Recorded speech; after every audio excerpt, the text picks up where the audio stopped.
जय माता दी।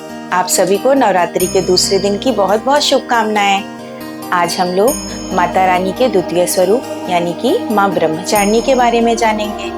ब्रह्मचारिणी जैसे कि नाम से ही पता चल रहा है, ब्रह्म यानी तपस्या, चारिणी यानी तपस्या में रत, मतलब उसका चारण करने वाली। इस रूप में माता रानी ने शिव जी को प्राप्त करने के लिए घोर तपस्या करी।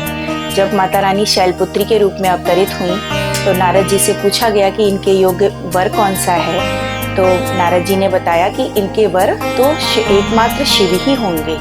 तो अब शिव जी को प्राप्त करने के लिए उन्होंने घोर तपस्या करना प्रारंभ किया। यहाँ पे हम ऐसे भी समझें, अब जैसे हमने शिशु रूप में समझा था, अब ये माता रानी का तपस्या करने का फ्रेज है। जैसे बच्चे पढ़ाई करने जाते हैं, मेहनत करते हैं आज के युग के हिसाब से, इसमें माता रानी तपस्या में आचरण कर रही हैं। एकदम घोर तपस्या माता रानी की इसमें है। माता रानी ने कितने वर्षों तक फलाहार पे रहीं, फलाहार के बाद सिर्फ शाक पर रहीं, शाक के बाद उन्होंने सिर्फ बेलपत्र खाना प्रारंभ किया, बेलपत्र खाने उन्होंने वो भी छोड़ दिया।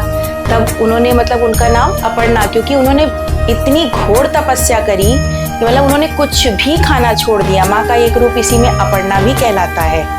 और इनकी तपस्या की तीव्रता देखिए कि इन्होंने गर्मी में अपने आसपास चारों तरफ आग लगाकर, बरसात के मौसम में इन्होंने अपने आसपास बोलते ना खुले आकाश में ये माता रानी हमारी तपस्या करी।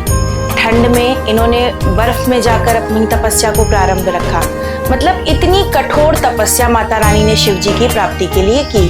तपस्या में हम ये भी समझते हैं कि माता रानी ने ये तपस्या की क्यों, क्योंकि भगवान को प्राप्त करना इतना आसान नहीं है। माँ इस समय भौतिक रूप में आई थी हमारी पृथ्वी पे। उन्होंने राजा हिमवान और मैना माता के गर्भ से अवतरित हुई थी। तो उन्होंने अपने शरीर में जो अशुद्धियाँ थीं उसको भी उनको समाप्त करना था, क्योंकि उन्हें एक परम पद प्राप्त करना था। शिव जी के साथ संपूर्ण परम पद प्राप्त करने के लिए उन्हें उन विकारों को भी दूर करना जरूरी था। इसलिए माता रानी ने अपने इस रूप में घोर तपस्या के द्वारा उन विकारों को हटाया। ये हमें संयम सिखाती हैं, धैर्य सिखाती हैं। कितनी शांति से माता बोलते हैं ना, शांति कैसे आप समझोगे? कोई भी आप तपस्या करो, पढ़ाई करो, जब तक आपका मन शांत नहीं होगा तो आप उस चीज में कभी भी सफल नहीं होगे। माता रानी का ये रूप हमें पूरी तरह से बोलते हैं ना, माता रानी का ये रूप पूरी तरह से आप समझिए कि हठ योग, इतनी कठिन तपस्या माँ ने अपना जो लक्ष्य निर्धारित किया था कि हमें शिव जी को ही पति रूप चाहिए, तो उन्होंने उसी रूप में माता रानी ने, उसी अनुरूप माता रानी ने तपस्या भी करी। इसके बाद इस दिन हम लोग सफेद वस्त्र धारण करते हैं। माता रानी ने भी सफेद वस्त्र की साड़ी पहन रखी है। सफेद वस्त्र अपने आप में शांति और संयम का प्रतीक है। आप कोई भी ऋषि मुनि देखिए, वो भी सफेद वस्त्र धारण करते हैं। सफेद वस्त्र शांति। आप अपने मन को शांत करिए, तभी आप अपना कोई भी दृढ़ निश्चय है उसे आप प्राप्त कर सकते हो। इस दिन सभी लोग सफेद वस्त्र की साड़ियाँ पहनते हैं। माता रानी की पूजा करते हैं हम लोग।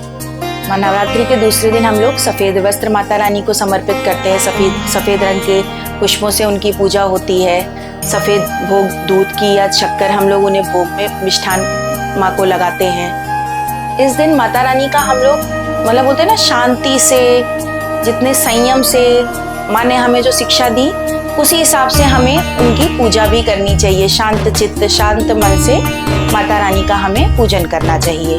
अब हम आते हैं माता रानी का जो विग्रह स्वरूप है। इस स्वरूप में माता रानी ने कमंडल धारण कर रखा है, अपने एक हाथ में जप माला ले रखी है। आप यहीं से समझिए ना, जप का मतलब ही है कि निरंतरता, आप उस चीज में निरंतर आगे बढ़िए। माता रानी ने इतना कठोर जप तप किया ताकि वो शिव को अपने पति रूप में प्राप्त कर सके। हम लोगों को आज माता रानी के तपस्या रस स्वरूप की यानी माँ ब्रह्मचारिणी की पूजा करनी है, और बड़े मन से करिए।